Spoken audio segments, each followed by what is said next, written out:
নমস্কাৰ বন্ধু বান্ধৱসকল, আপোনালোকৰ বাবে লৈ আহিছোঁ একাপ হেল্ডি চাহ, যিটোৱে আপোনাৰ চুগাৰ কণ্ট্ৰল কৰি ৰখাটো সহায় কৰিব।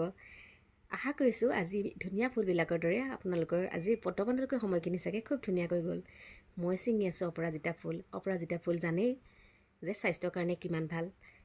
এই যদি ফুলৰ চাহ খাই থাকে তেতিয়াহ'লে আপোনালোকৰ চুগাৰ কণ্ট্ৰল কৰাত সহায় হয়। আৰু লগতে এটা কথা কওঁ, চুগাৰ কণ্ট্ৰল কৰা একমাত্ৰ উপায় হৈছে সেইটো হৈছে চুগাৰ নোহোৱা আগতে মাজে মাজে চুগাৰ টেষ্ট কৰক। আৰু চুগাৰ দেখিছে অকণমান বাঢ়িছে, মানে 100 পাইছেগৈ, তেতিয়াহ'লে আপুনি ৰাতিপুৱা 20 মিনিট খোজ কাঢ়ক আৰু লগতে হেল্ডি খানা খাওক আৰু এনেকুৱা চাহ একাপ খাই থাকিব। গাখীৰ চাহ কমাই দিয়ক, এনেকৈ চুগাৰ কণ্ট্ৰল কৰিব পাৰি। চাহৰ কালাৰটো দেখিছে ধুনীয়া চেঞ্জ হৈ গৈছে।